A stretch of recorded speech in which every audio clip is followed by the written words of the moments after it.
साथियों नमस्कार, आप देख रहे हैं महाखबर। मैं आपके साथ आनंद।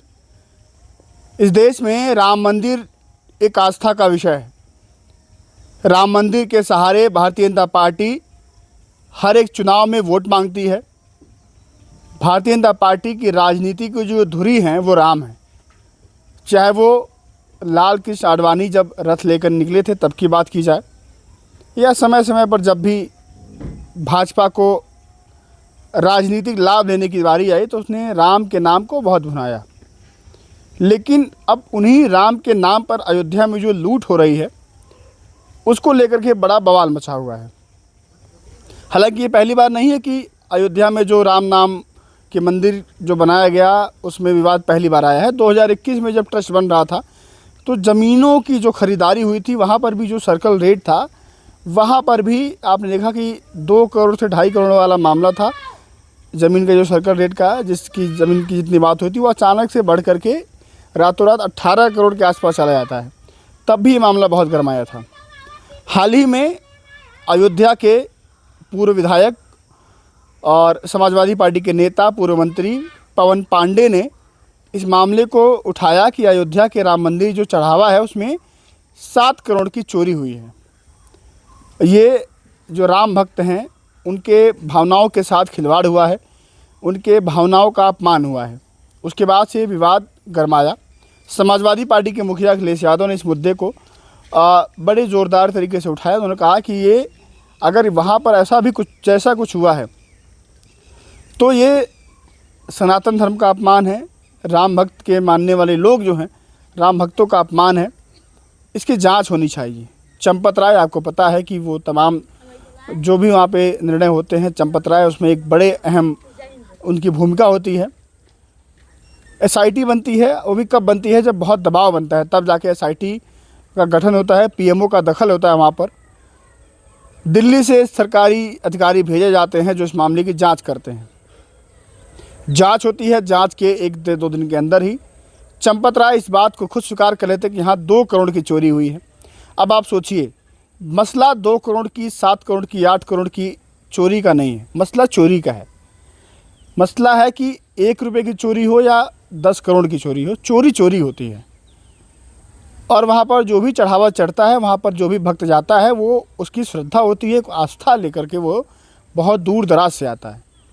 एक आंकड़ा है कि 2025 मिड तक राम मंदिर में लगभग 4,500 करोड़ का चढ़ावा चढ़ चुका है। अब आप सोचिए कितनी बड़ी राशि होती है। 4,500 करोड़ का चढ़ावा राम मंदिर में चढ़ावा चढ़ चुका है। अब ऐसे ही चोरियां हो रही हैं। सोचिए, ये तो मामला सामने आ गया, इस पे आवाज़ उठी तो एसआईटी का गठन हुआ, ये चीज़ें हुई। क्या पता ऐसे तमाम जो चोरियां हो राम मंदिर में हो रही हों जो सामने ना आई हों।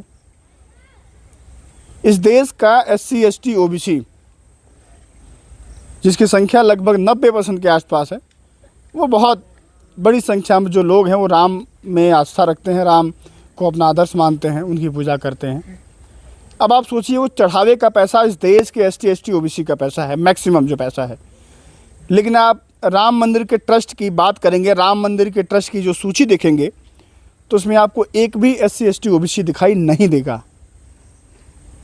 एक महंत राजू दास हैं, वो भी क्या हैं कैसे हैं आपको पता ही है। तो सारा जो चढ़ावा है, जो लड़ाई है, जो कुर्बानी है, वो सब SC ST OBC। लेकिन जब वहाँ पर ट्रस्ट में मेंबर बनने की, हिस्सेदारी बनने की बात आए तो सारी जो मलाई है, जो सारी चीज़ें हैं, वो एक विशेष वर्ग के लोग वहाँ पर महंत पुजारी और ट्रस्ट में अधिकारी बन के बैठे हैं। अब आप सोचिए कि इस देश में नौजवानों के पेपर लीक हो जाते हैं। 22 लाख नीट छात्रों का पेपर लीक हो जाता है, उस पर कोई भी बड़ी मुखरता से आके सरकार का आदमी बात नहीं करता है। इस देश में महंगाई चरम पर है, पेट्रोल डीजल का दाम बढ़ता जा रहा है। एक मिडिल क्लास आदमी जो गरीब आदमी है वो बच्चे को अपने सही स्कूल में पढ़ा नहीं सकता है। शाम की सब्जी कैसे खरीदी जाएगी उसका भी आदमी सोच रहा है कि शाम को बाज़ार कैसे होगी। ये तमाम जो बेसिक जो बुनियादी चीज़ें हैं, आम आदमी उसमें उलझा पड़ा है। लेकिन इस देश की सरकार इतनी चालाक है कि वो आम आदमी को महंगाई हो, बेरोजगारी हो, अशिक्षा हो, इन तमाम चीज़ों में इतना उलझा दी है कि राम मंदिर से चढ़ावे से चोरी हो जा रही है, आम आदमी को पता भी नहीं है। बाकी आप लोग क्या सोचते हैं, आप लोग की क्या राय है, अपनी राय देना मत भूलिएगा। और ये ज़रूर बताइएगा कि आखिर इतना बड़ा जो घोटाला चोरी हुआ है उससे क्या भाजपा को नुकसान होगा आने वाले समय में। जिस राम नाम पर भाजपा वोट मांगती है, अगर उन्हीं राम नाम के चढ़ावे में चोरी हो और सारे जो लोग हैं वो बीजेपी के माइंडसेट के हों, भाजपा के आदमी हों, तो अब इस देश का ST OBC जो है वो क्या भाजपा को वोट करेगा। इस सवाल के साथ मैं आपको छोड़े जाता हूं। अपना ध्यान रखिएगा। नमस्कार।